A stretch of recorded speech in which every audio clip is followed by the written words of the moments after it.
శ్రీ గురుభ్యో నమ. హరి ఓం. అందరికీ నమస్కారం. ఓం శ్రీమాత్రే నమ.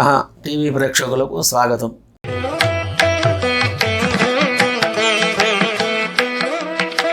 ఈ వారం మీన రాశి ఫలితాలు. ఈ రాశి వారికి గురు చంద్రయోగం వలన అధికమైన బాధలు కలిగి ఉంటాయి.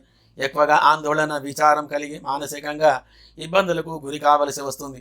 వ్యాపారంలో కానీ ఎక్కువగా ధన నష్టం కలగగలదు. అశాంతికి లోను కావలసి వస్తుంది. సోదర సోదరీమణులతో జాగ్రత్తగా ఉండాలి. బయట విషయాలలో తలదూర్చకుండా ఉండాలి.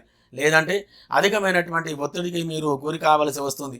వృత్తి, వ్యవహార, వ్యాపార, వాణిజ్య వ్యవహారంలో అనుకూలమైన ఫలితాలు లేక అధికంగా ధన నష్టం అనేది కలుగుతుంది.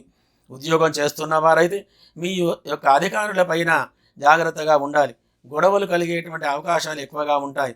ఉద్యోగ ప్రయత్నం విషయంలో గ్రహస్థితి అనుకూలంగా లేదు. వ్యవహారం గురించి కానీ వ్యాపారం గురించి కానీ విదేశాలకు వెళ్ళేవారికి గ్రహస్థితి అనుకూలంగా లేకపోవడం వలన వచ్చే వారం ప్రయత్నిస్తే మంచి ఫలితం అనేది కలుగుతుంది. అతిగా ఎవరితోటి విభేదాలు లేకుండా జాగ్రత్తగా మీ పని మీరు చేసుకుంటూ వెళ్ళాలి. గ్రహచార స్థితి అనుకూలంగా ఉండటానికి మీరు చేయవలసినటువంటి పని ఉదయం 6 నుండి 8 గంటల లోపల చంద్రగ్రహానికి, గురుగ్రహానికి అభిషేక పూజలు జరిపించి ఆముదం, ఆవాల నూనె కలిపి 5 ఒత్తులు వేసి మీ ఇంట్లో దేవుడి దగ్గర దీపారాధన చేసి దీపానికి పసుపు కుంకుమ అలంకారం చేసి తర్వాత ఈ మంత్రాన్ని మీరు జపం చేయండి. ఓం గురవే పరబ్రహ్మణే మమ ధనధాన్య సువర్ణం దేహి దేహి స్వాహ అనే మంత్రాన్ని జపించి తర్వాత పెసరపప్పు, బెల్లం నైవేద్యం సమర్పించాలి. తాంత్రిక పరిష్కారం చూద్దాం.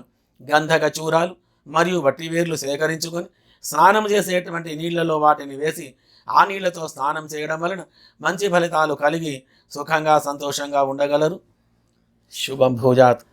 గ్రహచార, గోచార విషయాలు మనం తెలుసుకున్నాము కాబట్టి ఈ యొక్క పరిపూర్ణమైనటువంటి జాతక విషయాలు మనం తెలుసుకోవాలంటే ఈ కింద వచ్చేటువంటి నెంబర్కు సంప్రదించినట్లయితే పూర్తి వివరాలు మీకు తెలియజేయగలం. మరియు తాంత్రిక విషయాలు కానీ, జాతక సమస్యలే కానీ, ఏదైనా ఇంకా సమస్య పరిష్కారాలే కానీ అనుకూలమైనటువంటి ఫలితాలు మీకు తెలియజేయగలము. సర్వే జనాః సుఖినో భవంతు.